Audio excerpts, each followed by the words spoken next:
So black elites are not our elites because black people don't have our own standards for what elite is. We're very clear on white folks' standards. Education within their attunement, learning what they deem worthy to learn, knowing what they deem worthy to know, amassing money, receiving awards, whether it's an Oscar or a Tony or a Nobel Peace Prize. We know what the standard for being an elite in the dominant capitalist white hegemon society. What are the standards for being a black elite? NBA championship ring. That ain't from us. Olympic gold medal. Even if you're running for the Nigerian or the Jamaican Usain Bolt. That was Greek. The Olympics are Greek heritage Greece. You look at all the symbols, look at the fucking olive branches and leaves and the dove and the torch. All that shit is white shit.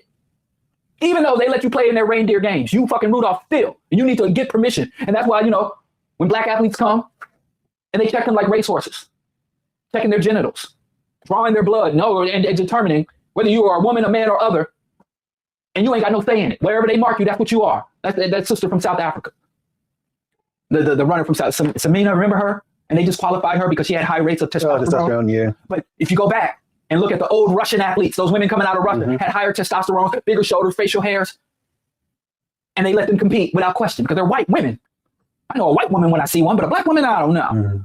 So that's so what standards do African people have to define someone as elite? The honest answer to that question is whatever white folks say.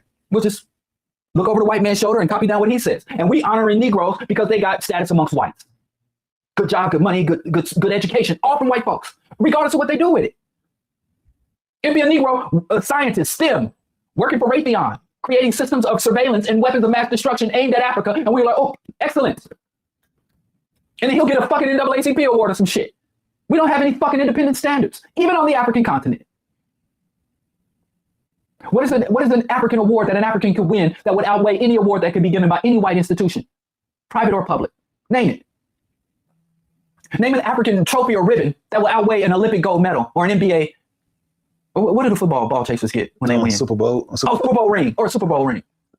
Name an artifact or a recognition that you can receive from an African nation, African institution, African organization that will outweigh a Tony, an Oscar, a Grammy. We have artists that have been loved by black people for years. Anywhere they go, they come out and sneeze and a black crowd will emerge and clap. Got nothing but love and solidarity and support from the black community. And they'll go on their socials, Black ain't out perform at the Super Bowl party. Because having 1 million black people love you, know your name, follow everything you do, buy all your records, and know dance and create dances to your music and think you're the greatest creator of artistry in the world. Who cares? The white man never gave me a Grammy. So therefore, my career, what's it for? Oh, I have to tell you, BET is not black owned, and NAACP, their top award is a Spin Guard Award. Was Spin Guard a black man? No, he was a white man, founder of the NAACP and a spy. At the same time, he was trying to advance colored people. He was snitching on colored people. So even the BET and NAACP award ain't black awards. It ain't for by enough black people. It's not an organic recognition coming from our community based on standards we established. Our leaders are their servants. That's why we can rap and sing the best, and they get the primary profit and control the industry and the billboards and the award ceremonies, because our leaders are their followers. That's why we have some brilliant political minds. I say this all the time because I really, really appreciate bureaucracy. I know most people hate it. I got my degree in political science, my bachelor's. I got a master's in public policy, and I loved every minute of it. Conspiring to construct and organize societies, organizations, institutions is just something I've always been fascinated with, like from an anthill to a human civilization. Organization, that's why the video games I even play, like the civilization building video games. It's amazing to me. Bureaucracy. Obama is an amazing bureaucrat. He's an amazing bureaucrat. But you have black people that can run a whole country. Obama brought this nation out of a severe economic collapse. He took this nation from red to black in terms of economics, from the red, severe deficits to surpluses in a record amount of time. Obama is a supreme administrator. He is. And I don't take it for all my criticism of him. He is a premier bureaucrat. But I promise you, like he could run a nuclear powered empire, but you put him in charge of a kickball game in Harlem and it falls apart. There's something about these magnificent black excellent people. It's like Dr. John Henry Clark said, don't talk to me about running an African economy when you can't manage a candy store in Harlem. And you see a lot of these black excellent people, the moment they have nothing to do on behalf of white people, they fall the fuck apart.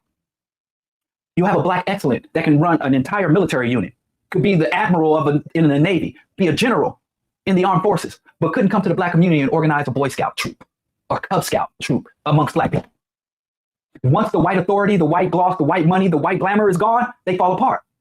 Look at that dude, Ben Carson, gifted hands, the most brilliant brain surgeon in the world. The moment the white man said, okay, good boy, go retire, his brain collapsed. Go look at his interviews. How do you go from brain surgeon to a bumbling fool in less than 5 years? So even these black excellent people, they are so specialized and trained that if it ain't white daddy there giving them accolades and praise, they don't know how to function. I've worked with people on a community level. I have gathered together highly capable black people to achieve something for, by, and of black people that was exclusively black for our community. And the only capital we were accumulating was the social capital our community had to offer. I know a guy, I ain't gonna say his name, in New York. I worked with him. And he was one of the most diligent workers I ever seen. One of the most diligent, brilliant, creative, capable people I've ever seen. And he was conscious, pro-black. He knew African history. He understood African culture. Most competent, capable black man I ever saw. And I'd see him at work, just like a machine. So I was at his house one day and I'm like, we should do something, man. You know, a lot of opportunities out here. You and I should do something. We partnered together. No white man influence whatsoever. And he was one of the most dysfunctional, incapable individuals I had ever worked with. Couldn't reason with him, couldn't depend on him. And that was one of my first lessons, like, wow, that's wow. But anyway, what's wrong with Trey? Anyway, so I'm going to say, historically, right, why we fall for this black excellence scam. We fall for this black excellence scam. I mean, it's crazy to me how black people, we have scholars 100 years ago. Carter G. Woodson said Harvard has ruined more Negroes than grain whiskey. He wrote The Miseducation of the Negro, and he wrote The Re-Education of the Negro. So we've had the formula for over 100 years. We've had the solution for over 100 years, never implemented it, right? It's just like the destruction of black civilization. We understood how we lost it, and he gave us the blueprint for securing it. Same thing with Amos Wilson, awakening the natural genius. We have all this insight and information, but we can't benefit from it because we don't know how to work amongst ourselves for ourselves without some external. And even if there's no white men, even you find these formations that there are no white people involved, their goals. You can bring black people together independently if your goal is white. If your manager, your supervisor, your policy and legislation, if you have a white goal, we're gonna get our own money, we're gonna get our own land, we're gonna own our businesses. Who the fuck, entrepreneur, where the fuck that shit come from? And even if you own your own land or your own property, you still gotta go through even if you got cash on hand, you still gotta go through the state. And you gotta have a functioning raising, whether it's zoning laws and other regulatory oversight. So even our own is theirs. It starts with them and it eventually goes back to them. So the reason we fall for this perversion of black excellence is because we lack class consciousness, right? And there was this thing called, we fall for I'm gonna mispronounce this. You ever heard of the noblesse oblige? It's a French term. Noblesse oblige, or noble obligation. There is this myth or falsehood that noblemen, elites, people in power are obligated, right? If you go, that the wealthy, powerful people have an obligation to be benevolent to the less fortunate.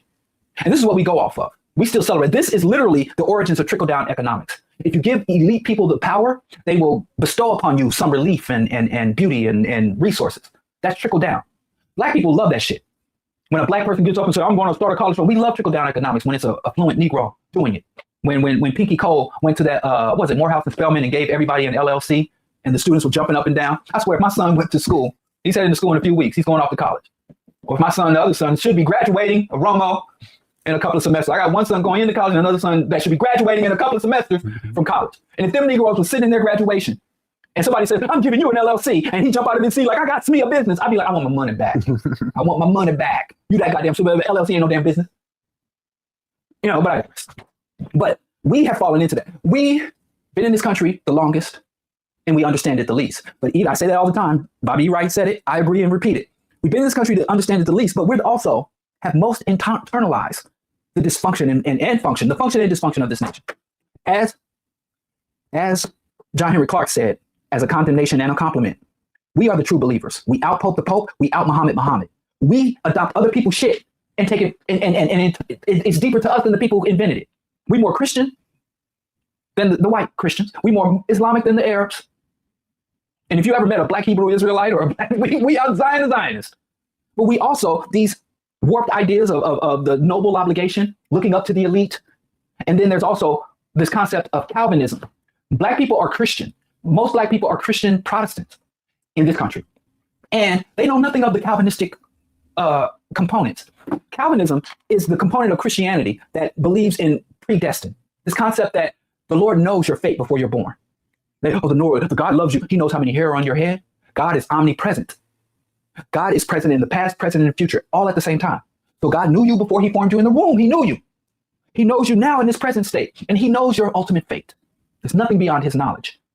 So the Calvinists basically said, well, God knew you before he formed you in the womb. So if you were born rich, it is obviously God's will that you be rich.